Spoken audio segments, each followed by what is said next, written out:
Hi hello வணக்கம் welcome back to favourite Tamizha. Hello எல்லாரும் எப்படி இருக்கீங்க? நல்லா இருப்பீங்க நம்புகிறேன். நம்ம இன்றைக்கி என்ன வீடியோவில் பார்க்க போகிறோம் அப்படிங்கிறது தமிழ் பார்த்தே தெரிஞ்சிருப்பீங்க. எஸ் ஆமாங்க, நம்ம வந்து பார்த்திங்கன்னா பழைய வெட் கிரைண்டர், நம்ம வீட்டில் இருந்த ரொம்ப நாளாக யூஸ் பண்ணாமல் இருந்த வெட் கிரைண்டர் வந்து பார்த்திங்கன்னா யூஸ் பண்ணாமல் ரொம்ப நாளாக தூக்கி ஓரமாக வச்சுருந்தாங்க. ஸோ அது வந்து டேமேஜ் ஆகி கரையான் தின்னு ப்ளைவுட்டெல்லாம் பார்த்து சைடு கவர்லாம் போட்டிருந்தாங்க. ஸோ அதெல்லாம் வந்து பார்த்திங்கன்னா வேஸ்ட்டாக போய் கிடச்சி, எல்லாம் உடஞ்சி போய் கிடக்கு. ஸோ இது வந்து துருப்பிடிச்சி ரொம்ப யூஸ் இல்லாமல் கிடக்குது. இது வந்து யூஸ்ஃபுல்லாக ஒரு பொருளாக மாற்றணுமே அப்படிங்கிறதுக்காக இதுக்கு என்னெல்லாம் வேலை செஞ்சுருக்கோம். ஸோ இதுக்கு என்னென்ன போயிருந்தது, என்னென்ன ரிப்பேர் பண்ணால், எப்படியெல்லாம் ரிப்பேர் பண்ணால், எதெல்லாம் கலட்டணும், எதெல்லாம் மாட்டணும் அப்படிங்கிறது எல்லாமே A to Z அந்த வீடியோவில் பார்த்து தெரிஞ்சுக்கலாம். அதுக்கு முன்னாடி நம்ம சேனலுக்கு ஃபஸ்ட் டைம் வந்துருக்கீங்க அப்படின்னா மறக்காம சப்ஸ்கிரைப் பண்ணிக்கோங்க. கூட இருக்க பெல் பட்டனை கிளிக் பண்ணிக்கோங்க. அப்போ தான் நம்ம போடுற அடுத்தடுத்த வீடியோஸ் உங்களுக்கு கண்டினியூவாக நோட்டிஃபிகேஷன் வரும். ரொம்ப பேசி போர் அடிக்காமல் வாங்க கிரைண்டர் ரெடி பண்ண போகலாம்.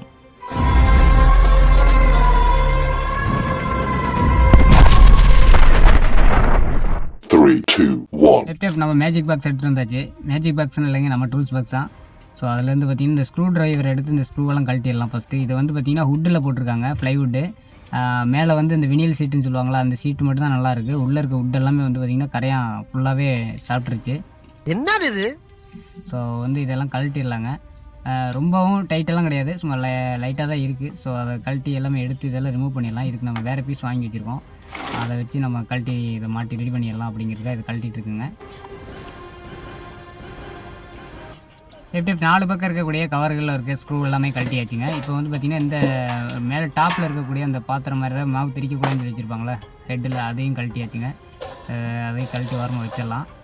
இப்போ வந்து பார்த்திங்கன்னா அடுத்து வந்து இந்த வயர் இருக்கனால வந்திங்கன்னா இந்த கவர் மட்டும் கழட்டலை, அதாவது ஸ்க்ரூவெல்லாம் கழட்டியாச்சு, ரிமூவ் பண்ணியாச்சு, அந்த கவர் மட்டும் வெளியே எடுக்கலை. ஸோ அந்த வயர் லைன்லாம் வந்து பார்த்திங்கன்னா கரெக்ட் பண்ணி பார்த்துட்டு அப்புறமா நம்ம கழட்டிக்கலாம் அப்படிங்கிறத விட்டுருங்க. இப்போ நிமித்தி பார்க்கலாங்க.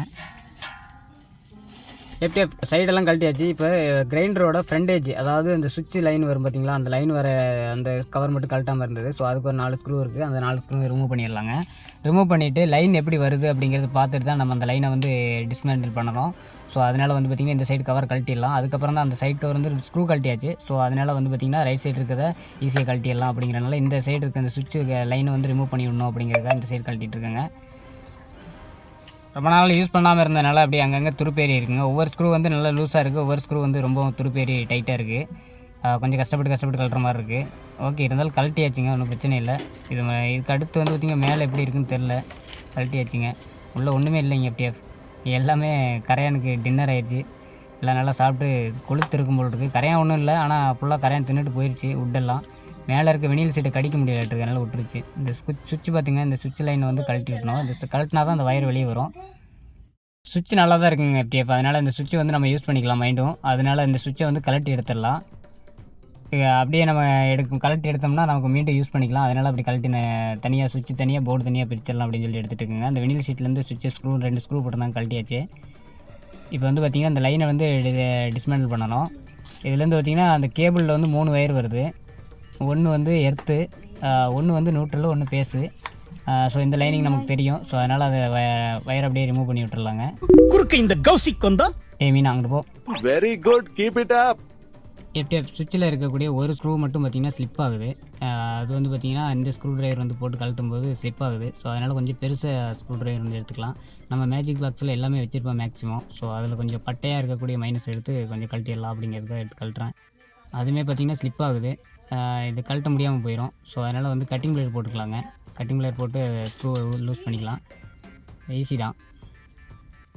எப்படியே ஃப்ரண்ட் இருந்த கவரையும் கழட்டிட்டோம். இப்போ சைடு கவர் எடுக்கணும். அதுக்கு வந்து பார்த்திங்கன்னா இந்த வயர் வந்து இங்கே டேக் பண்ணியிருக்காங்க. ஸோ அந்த டேகை கட் பண்ணி விட்டுறலாம். கட் பண்ணி விட்டதுக்கப்புறம் தான் அதை எடுக்க முடியும்.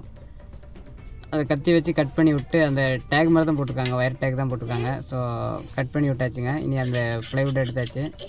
இனி அடுத்து வந்து பார்த்திங்கன்னா நம்ம இதை க்ளீன் பண்ணி விட்டுறலாம். அது ஃபுல்லாகவே மண்ணு தான் இருக்குது பாருங்கள். இந்த மண்ணெல்லாம் ஃபுல்லாக க்ளீன் பண்ணி விட்டுறலாம். க்ளீன் பண்ணி ப்ரெஷ் போட்டு நல்லா டஸ்ட்டெல்லாம் க்ளீன் பண்ணி விட்டு அப்புறம் அடுத்து என்ன வேலை இருக்குங்கிறத பார்க்கலாம். பழைய பெயிண்ட் அடிக்கிற ப்ரெஷ்ஷு அந்த மாதிரி பெரிய ப்ரெஷ்ஷை வச்சு க்ளீன் பண்ணிக்கலாம். எதுக்காக இதை வச்சு க்ளீன் பண்ணுறோம் அப்படின்னு கேட்டிங்கன்னா, சின்ன டஸ்ட்டு இப்போ இதெல்லாம் இருந்தாலுமே கொஞ்சம் வந்துடும் அப்படிங்கிறதுனால சரி இந்த மாதிரி ப்ரெஷ்ஷை வச்சு நல்லா டஸ்ட்டெல்லாம் க்ளீன் பண்ணி விட்டுறலாம் அப்படிங்கிறத க்ளீன் பண்ணிட்டு இருக்குங்க. கேப்லாம் வந்து பார்த்திங்கன்னா மண் இருந்துச்சுன்னா நம்மளால் க்ளீன் பண்ண முடியாது. ஸோ அதனால் ப்ரெஷ்ஷை போட்டோன்னா கொஞ்சம் ஈஸியாக க்ளீன் ஆயிரும். அடுத்ததாக ட்ரம்மு பக்கத்தில் இருக்கக்கூடிய அந்த ஸ்டெம்புன்னு சொல்லுவாங்கள்ல, ஸ்டெம்பு மாதிரி, அதாவது இந்த கல் வந்து தூக்கி வைக்கிற இடம், அந்த இடத்த வந்து கழட்டுறதுக்காக ஸ்பேனர் எடுத்துக்கலாங்க. ஸ்பேனர் வந்து பார்த்திங்கன்னா 14, 15, 13, 12, 13. ஸோ இது மாதிரி 3 ஸ்பேனர் எடுத்திருக்கேன். எது செட் ஆகுதுன்னு தெரில. சரி செட் ஆகுதா எதுன்னு பார்க்கலாங்க. மேக்ஸிமம் 14, 15 தான் செட் ஆகும். 12, 13 எதுக்கு இருக்கட்டும் அப்படின்னு சொல்லி எடுத்துருக்கேங்க. அது முதல்ல அந்த ஸ்டெம்பை கழட்டி ரிமூவ் பண்ணிடலாம். ரிமூவ் பண்ணால் தான் அடுத்து நமக்கு மேலே இருக்க அந்த டாப்பில் இருக்கக்கூடிய அந்த வுட்டை எடுக்க முடியும். ஸோ அதனால் வந்து பார்த்திங்கன்னா இது அந்த கிரைண்டரோட ஃப்ரேம்லேயே வந்து அட்டாச் ஆகிருக்கும். 3 ஸ்க்ரூ தான் இருக்குங்க, 3 போல்ட் நட் போட்டிருக்கு. ஸோ அந்த 3 போல்ட் நட்டை கழட்டிடலாங்க. ரொம்ப நாள் யூஸ் பண்ணாமல் இருந்த கிரைண்டர் அப்படிங்கிறனால போல்ட் நட்டெல்லாம் துருப்பேறி இருக்குங்க. கொஞ்சம் கஷ்டப்பட்டு தான் கழட்ட வேண்டியதாக இருக்குது. கொஞ்சம் இதாக இருந்துச்சுனாலும் ஈஸியாக கழட்டிக்கலாம். ஸோ இதுக்கு வந்து பார்த்திங்கன்னா கலடாமல் இருக்கிற போல்ட் நட்டெல்லாம் கழட்டுறதுக்கு வந்து பார்த்திங்கன்னா ரெஸ்ட் லீக் அப்படின்னு சொல்லிட்டு ஒரு ஸ்ப்ரே இருக்குது. அந்த ஸ்ப்ரே யூஸ் பண்ணால் ஈஸியாக கழட்டிடலாம். நான் வந்து அந்தளவுக்கு கஷ்டப்படல. ஸோ ஸ்ப்ரே அடிக்கிற அளவுக்கு இல்லை, ஓரளவுக்கு கலண்டுருச்சு. ஸோ அப்படி கலட்ட முடியலை அப்படிங்கிற பட்சத்தில் நீங்கள் அந்த ரெஸ்ட் லீக் அப்படின்னு சொல்லி ஒரு ஸ்ப்ரே இருக்குது, அந்த ஸ்ப்ரே வந்து நீங்கள் யூஸ் பண்ணலாம். எப்படியோ வெற்றிகரமாக வந்து பார்த்திங்கன்னா 2 ஸ்க்ரூ போல்ட் நட்டை கழட்டியாச்சு. இன்னும் ஒரே ஒரு போல்ட் நட்டு தான் இருக்குது, அது கொஞ்சம் அடம் பிடிக்குது. அதையும் கழட்டிடலாங்க. லூஸ் பண்ணிவிட்டேன். பட் ஆனால் பார்த்திங்கன்னா அங்கங்கே த்ரெட்டு கொஞ்சம் அப்படியே மலிங்கனமாக இருக்கனால வந்து பார்த்திங்கன்னா கலண்டு வர மாட்டேங்குது. ஸோ அதை மட்டும் கழட்டிடலாம்.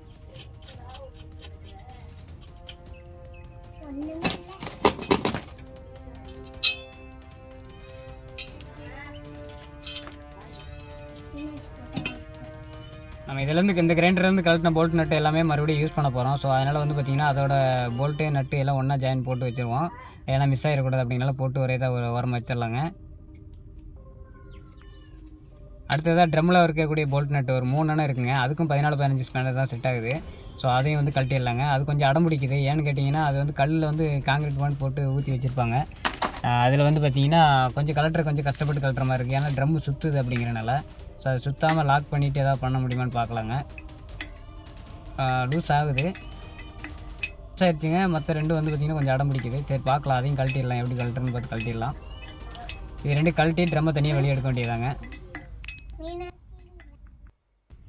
ட்ரம்மு கீழே இருக்கக்கூடிய போல்ட் நட்டும் பார்த்திங்கன்னா துருப்பேறி தான் இருக்குங்க. ஸோ அதையும் பார்த்திங்கன்னா கொஞ்சம் கலட்டுறதுக்கு லூஸாகி வெளியே வர்றதுக்கு கொஞ்சம் கஷ்டப்படுது. அதில் வந்து பார்த்திங்கன்னா செக் நட்டும் போட்டிருக்காங்க. அதாவது ஒரு போல்ட்டு 2 நட்டு போட்டிருக்காங்க. ஸோ வந்து அது கொஞ்சம் கஷ்டமாக இருக்குது.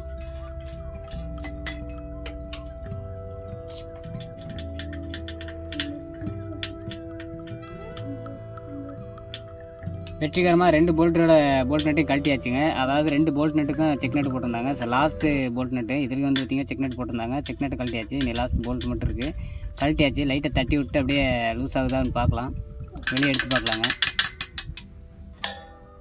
அவ்வளோதான். அப்படி லைட்டை தூக்குன மாதிரி எடுத்தோம்னா வந்துடும். த்ரெட்டு போயிடக்கூடாதுங்க, அதை கொஞ்சம் கவனமாக பார்த்துக்குங்க. மேலே இருக்க அந்த போல்ட் நட்டெல்லாம் எடுத்து சேஃப்டி பண்ணிடலாங்க. இப்போ லைட்டை தூக்குவோம், வந்துருச்சு. அவ்வளோதான். இப்போ ட்ரம்மு தனியாக அந்த ஃப்ரேம் தனியாக வந்துருச்சுங்க. ட்ரம்மு வந்து ஒரே ஆளாக ஹேண்டில் பண்ணும்போது கொஞ்சம் வெயிட்டாக இருக்குது. ஸோ அதனால் இப்படி சாய்ச்சி வச்சுருக்கேன். ஏன்னா நம்ம கையில் காலில் போட்டுறக்கூடாது அப்படிங்கிறதுனால இப்போ சாய்ச்சி இப்போ ஃப்ரேம் மேலே வந்துச்சு பாருங்க. அவ்வளோதான். ட்ரம்மு ஓரமாக ஒதுக்கிடலாம். 3 போல்ட் நட்டு போட்டிருக்காங்க பார்த்தீங்களா, 3 எண்ணம் போட்டிருக்காங்க. அதுவும் பாருங்கள் நல்லாவே துருப்பேறி அங்கங்கே இதாக இருக்குது. ட்ரம்மு நல்லா தான் இருக்குங்க. ஸோ அதனால் ட்ரம் அப்படியே யூஸ் பண்ணிக்கலாம். இந்த அடுத்து மேலே இருக்க ஃப்ரேம் எடுத்துடலாம். ஒன்றுமே இல்லை பாருங்கள், ஃப்ரேமில் வெறும் வினில் சீட் மட்டும்தான் இருக்குது, உட் எல்லாமே காணோம். அவ்வளோதாங்க. கீழே இருக்க அந்த இதுவுமே வந்து நல்லா துருப்பேறி இருக்குது. அதெல்லாம் எம்எல் சீட் போட்டு க்ளீன் பண்ணிடலாங்க. மோட்ரு ஃப்ளை இருக்கான்னு பார்க்கலாம். அப்புறம் மோட்ரு வந்து ரன்னிங் இருக்கா என்னங்கிறத செக் பண்ணிக்கலாம். மோட்ரு ஃப்ளையெல்லாம் இருக்குதுங்க. மோட்ரு சுற்றுது, ஓடுதாங்கிறத தெரில, காயில் கீழ் போயிருக்கான்னு தெரில. நான் ரொம்ப நாள் நிறுத்தியிருந்தது தான். செக் பண்ணிக்கலாங்க. ஓடிச்சு அப்படின்னா அப்படியே போட்டுக்கலாம், ஓடலை அப்படின்னா கழட்டி அதையும் காயிலையும் மாற்றி ரெடி பண்ணி மாட்டிக்கலாங்க.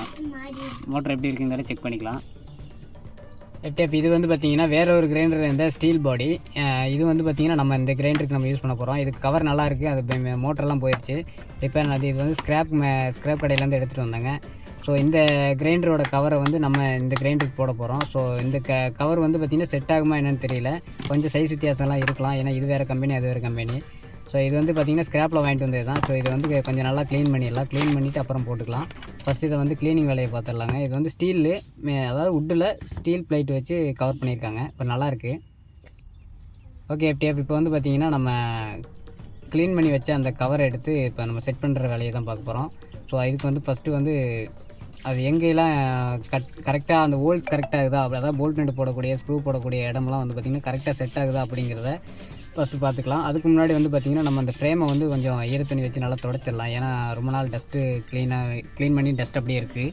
ஸோ கொஞ்சம் தண்ணி வச்சு நல்லா க்ளீன் பண்ணிக்கலாம். அதுக்கு வந்து பார்த்திங்கன்னா நான் துணியில் ஈரமாக்கி அந்த துணியை வச்சு நல்லா துடைச்சி எடுக்கிறேன். ஏன்னு கேட்டிங்கன்னா பெயிண்டிங்லாம் பண்ணலை, பெயிண்டிங்கும் பண்ணலாம். நீங்கள் வேணால் அதை லைட்டாக எமர்ஷீட் போட்டு நல்லா தேய்ச்சி விட்டு போட்டு நீங்கள் ரீபெயிண்டிங் பண்ணிக்கலாம். நம்மளது ஃப்ரேமெல்லாம் வந்து ஓரளவுக்கு பெயிண்டிங் நல்லா இருக்குது அப்படிங்கிறனால அப்படி விட்டுட்டேன். அந்தளவுக்கு ரெஸ்ட் ஆகலை, துரு பிடிக்கல.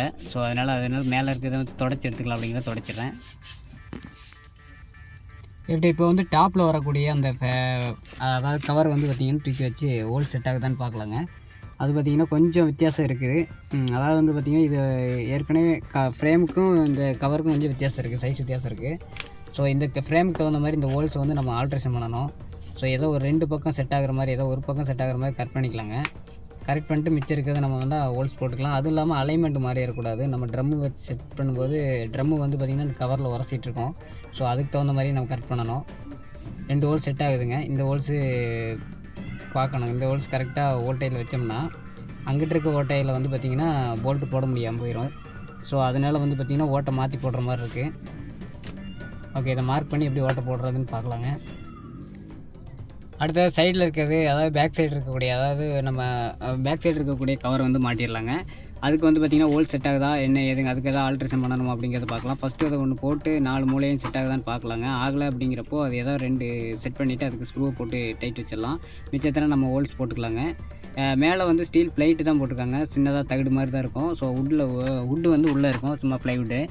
ஸோ அதுக்கு மேலே இது வந்து கவரிங் தான் பண்ணியிருக்காங்க. ஸோ அதனால் வந்து ஸ்டீல் பிளைட்டுன்னு ரொம்ப கெட்டியாக இருக்கும்னு நினைக்கிறேன், ஓட்டையெல்லாம் ஈஸியாக போட்டுடலாம். ஸோ அதனால் வந்து பார்த்திங்கன்னா 2 சைடு மட்டும் செட் பண்ணிக்கலாங்க.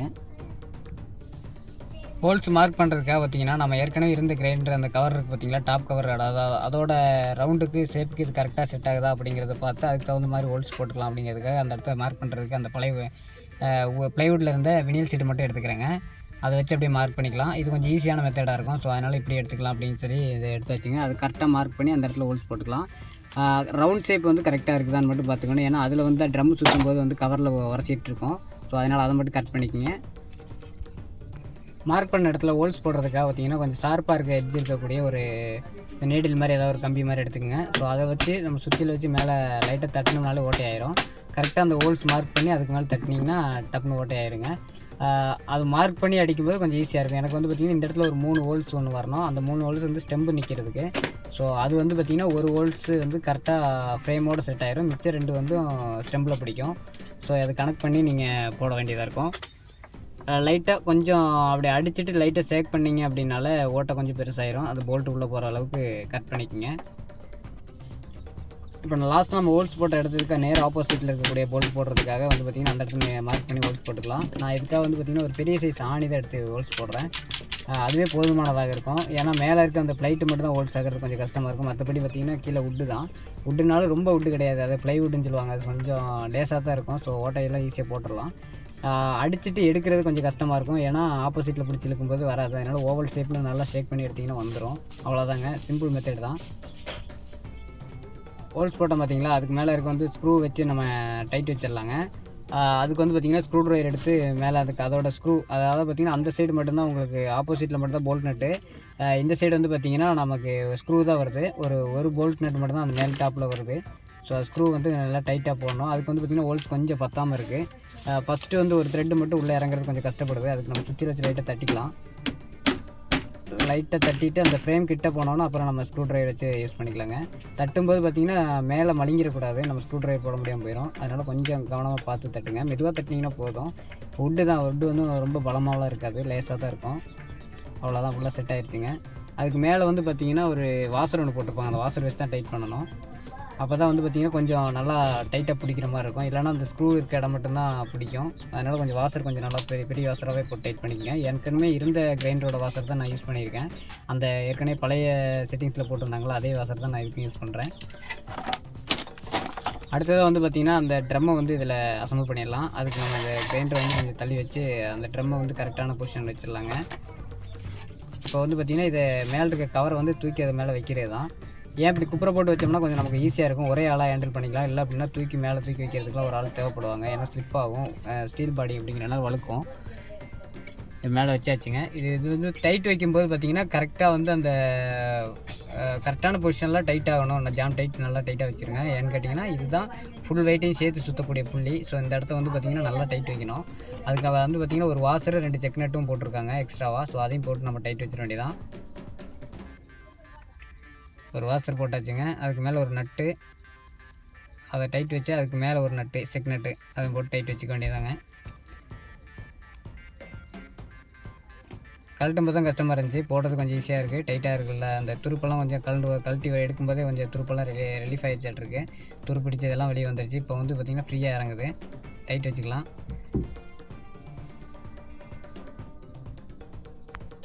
அதே மாதிரி 3 பக்கமும் இருக்கக்கூடிய போல்ட் நட்டு எல்லாமே போட்டுடலாங்க. 3 போல்ட் நட்டு வரும் அதில் வந்து பார்த்திங்கன்னா 3 வாசரு 6 நட்டு வருங்க மொத்தமாக. இது 3 இதுவும் போட்டு விட்டோம்னா அந்த ஃப்ரேம் வேலை முடிஞ்சு, அதாவது ட்ரம்மு வேலை முடிஞ்சதுங்க. ட்ரம் அப்படி கமிச்சிடலாம். ஸோ இதெல்லாம் போட்டுட்டு உங்களுக்கு காட்டுறேன். ட்ரம்மு வேலை முடிஞ்சிச்சுங்க. நீ அடுத்து வந்து பார்த்திங்கன்னா சுவிட்சுக்கு லைன் கொடுத்து அந்த கேபிள் உள்ளே எடுக்கணும். ஸோ அந்த கேபிளை வந்து எடுத்து உள்ளே ஏற்கனவே இருந்த கவரில் வந்து பார்த்திங்கன்னா சுவிட்சு ஒன்று அசம்பிள் இருந்தது. ஸோ அந்த அசம்பிள் இருக்கிற ஸ்க்ரூவெல்லாம் கழட்டி அந்த வயரெல்லாம் ரிமூவ் பண்ணிவிட்டு புது வயரையும் நம்மளோட கேபிளையும் வந்து அதில் கனெக்ஷன் கொடுக்கணும். கனெக்ஷன் கொடுத்துட்டு இந்த சைடு இருக்க டோரை மாட்டிடலாம். அதுக்கு வந்து பார்த்திங்கன்னா இந்த ஸ்க்ரூ கழட்ட முடியாமல் இருந்துச்சு, அதனால் கழட்டிட்டேன். இப்போது பாருங்கள், இந்த லைன் வந்து கொடுத்துர்லாங்க. லைன் வந்து பார்த்திங்கன்னா ஏற்கனவே வந்த பழைய லைனுகளை எல்லாமே கழட்டிடலாம். இது லைன் அசம்பிளாக நமக்கு தெரியும். ஸோ அதனால் சுவிட்ச் லைன் கொடுக்குறது தான். அதை கழட்டிட்டு அதை புது அசம்பிள் கொடுத்துட வேண்டியதாங்க. அது எப்படி கொடுக்குறோம் என்ன ஏதுங்கிறது பாருங்கள். ஒரு இண்டிகேட்டர் இருக்குதுங்க, ஒரு சுவிட்ச் இருக்குது, அவ்வளோதான். இதில் கரண்ட் வருது வரலங்கிறது தெரிஞ்சுக்கிறதுக்காக ஒரு இண்டிகேட்டர் ஒன்று இருக்குது. நல்லா தான் இருக்குன்னு நினைக்கிறேன். நல்லா இல்லை அப்படின்னா அதை மாற்றிக்கலாம், ஒன்றும் பிரச்சனை இல்லை. இப்போ நம்ம அங்கேருந்து வரக்கூடிய மோட்டர்லேருந்து வரக்கூடிய வயரை வந்து மோட்டருக்கு வரக்கூடிய இன்லெட்டு, அதை வந்து நம்ம கேபிளை வந்து கனெக்ஷன் கொடுக்கலாம். அதுக்கு வந்து பார்த்திங்கன்னா அந்த சைடில் போட்டிருக்க கவர்லேருந்து ஹோல்ஸ் போட்டு அந்த கேபிள் உள்ளே வரும். ஸோ அது கொஞ்சம் லென்த் கம்மியாக இருக்குது. ஸோ நம்ம லைட்டாக இழுத்து டைட் வச்சுக்க வேண்டியது, உள்ள ஸ்க்ரூ போட்டுக்க வேண்டியதான். கனெக்ஷன் வந்து கரெக்டாக பார்த்து கொடுங்க. ஏன்னா எர்த்து நியூட்ரலு பேஸு அப்படிங்கிறது கரெக்டாக பார்த்து கொடுக்கணும். ஏன்னா எர்த்துக்கு வந்து கம்பல்சரி கொடுத்துருங்க. இல்லை அப்படின்னா இது ஸ்டீல் பாடி அப்படிங்கிறனால கண்டிப்பாக கரண்ட் ஷாக், அதாவது பாடி எர்த் ஆகிறதுக்கு கொஞ்சம் வாய்ப்பு அதிகமாக இருக்குது. ஸோ அதனால் வந்து பார்த்திங்கன்னா ஷாக் அடிக்கிறதுக்கு அல்லது நம்ம எதாவது ஈரக்கையோடு யூஸ் பண்ணும்போதெல்லாம் வந்து பார்த்திங்கன்னா பவர் சப்ளை வந்துட்டு இருந்துச்சுன்னா நமக்கு ஆபத்தாயிரும். ஸோ அதனால் வந்து பார்த்திங்கன்னா கரெக்டாக வந்து எது பேஸு எது நியூட்ரல் அப்படிங்கிறது கரெக்டாக பார்த்து கொடுங்க. எர்த்து கண்டிப்பாக கொடுத்துருங்க. எர்த்து கண்டிப்பாக கம்பல்சரி இது கொடுக்கணும். அப்படி ஏதாவது ஷார்ட் சர்க்யூட் எதுவும் இருந்தது அப்படின்னா எர்த்து கிரவுண்டிங் ஆகிக்கும். ஸோ அதனால் வந்து green line, red line, black அப்படின்னு 3 வயர் வரும். ஸோ 3க்கு தனித்தனியாக கொடுத்துருங்க. பிளாக் எப்போவுமே நியூட்ரலில் வரும். அதாவது பார்த்திங்கன்னா ரெட்டு வந்து பேஸு, க்ரீன் வந்து பார்த்திங்கன்னா கம்பல்சரி பார்த்திங்கன்னா கிரவுண்டிங், அதாவது எர்த்துக்கு தான் வருங்க. ஸோ அது எப்போ ஞாபகம் வச்சுங்க. ரெட்டு வந்து கம்பல்சரி எல்லா வயர்லேயும் வரும். அப்படி வரல அப்படின்னா பிளாக்கு ரெட்டு வரல, வெவ்வேறு கலர்கள் வருது அப்படின்னா அதை நீங்கள் மல்டிமீட்டர் வச்சு கூட செக் பண்ணிக்கோங்க. செக் பண்ணி கூட நீங்கள் போடுங்க, எது பேஸு எது நியூட்ரல் அப்படிங்கிறது கனெக்ட் பண்ணிக்கோங்க. பேஸ் நியூட்ரல் பிரச்சனை இல்லை. நீங்கள் எர்த்து கம்பல்சரி வந்து பார்த்திங்கன்னா க்ரீனில் தான் வரும். க்ரீனில் வந்தால் அது க்ரீன் கரெக்டாக கொடுத்துருங்க. எர்த்து கம்பல்சரி இதுக்கு தேவைப்படுது. நீங்கள் கொடுக்கல அப்படின்னா இதுக்கு பின்னாடி பின் விளைவுகள் அதிகமாக இருக்கும். ஸோ அது கவனமாக பார்த்து கொடுத்துருங்க. சுவிட்ச் நல்லா தான் இருக்குங்க. ஸோ இந்த சுவிட்ச் அப்படியே மாற்றிட வேண்டியதான். இது வந்து பார்த்திங்கன்னா இண்டிகேட்டர் மேலே வர மாதிரி வரணும். ஸோ அதனால் வந்து பார்த்திங்கன்னா தலையில் இருந்துச்சு, திருப்பி அப்படியே போல்ட் நட்டு ஸ்க்ரூ போட்டுடலாங்க. ஓகே, இப்படி பண்ணி அவ்வளோதான் வேலை. இனி அடுத்தது வந்து பார்த்திங்கன்னா இது மேல் இருக்க கவரும் மாட்டியாச்சு. இனி அடுத்ததாக அது கல் வந்து ஷேக் இருக்கா, அதாவது இந்த ஸ்டெம்பு ஸ்டேக் இருக்கா எல்லாம் பார்த்தாச்சு. அப்புறம் அந்த கவர்லாம் வந்து பார்த்திங்கன்னா லூஸ் டைட்டு, லூஸாக வச்சுருக்கோமா, டைட்டு ஃபுல் டைட் வச்சிட்டோமா அப்படிங்கிறத செக் பண்ணிக்கலாம். அதுவும் இல்லாமல் ட்ரம்மு வந்து கரெக்டாக டைட் வைக்கல அப்படின்னா ஓவல் ஷேப்பில் அப்படி உலண்டு ஓட ஆரம்பிச்சிடும். ஸோ அது செக் பண்ணிக்கோங்க மெயினாக. அதுவும் செக் பண்ணியாச்சு. இனி எல்லாமே வந்து பார்த்திங்கன்னா இப்போது செட்டிங்ஸ்லாம் வேலையெல்லாம் முடிஞ்சு. இனி அடுத்தது வந்து பார்த்திங்கன்னா மோட்ரு ஓட்டி பார்க்கலாம் அப்படின்னு சொல்லி ஓட்டி பார்த்தேன். மோட்டரெலாம் ஓடுது, சவுண்டெல்லாம் ஓடுது. ஆனால் இதில் இன்னொரு பிரச்சனை என்னென்னு கேட்டிங்கன்னா கெப்பாசிட்டரும் வீக்காக இருக்குது. ஸோ கெப்பாசிட்டரும் ஒரு பெல்ட்டு வாங்கிட்டு வரணும். ஸோ அது வாங்கிட்டு வந்து போட்டு ரெடி பண்ணிவிட்டு உங்களுக்கு ஓட்டி காட்டலாம் அப்படிங்கிறதுக்காக வெயிட்டிங்கில் இருக்குது. The next day. FTF grinder வந்து இப்போ செக் பண்ணிடலாங்க. ப்ளக் பண்ணியாச்சு, சுவிட்ச் போட்டுடலாம். லைன் வருதுங்க, ரெட் லைட் எரியுது. இனி வந்து ஆன் பண்ணி பார்க்கலாங்க கிரைண்டர் ஓடுதா அப்படிங்கிறது. ஓடுது, வேறு லெவலுங்க, ஸ்பீட் ஐஸ்பீடில் ஓடிட்டுருக்குது.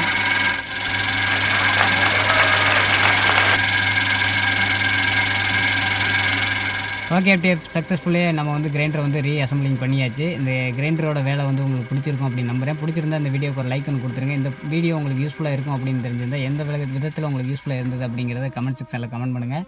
இந்த மாதிரி இன்ட்ரெஸ்டிங்கான வீடியோஸ் எல்லாம் தெரிஞ்சுக்கிறதுக்கு நம்ம சேனலை மறக்காம சப்ஸ்கிரைப் பண்ணிக்கங்க. அப்போ தான் நம்ம போடுற அடுத்தடுத்த வீடியோஸ் உங்களுக்கு கண்டிப்பாக நோட்டிஃபிகேஷன் வரும். இன்னொரு வீடியோவில் சந்திக்கலாம். அது வரைக்கும் உங்களிடமிருந்து விடைபெறுகிறேன். தேங்க்ஸ் ஃபார் வாட்சிங். பாய் எஃப்டிஎஃப்.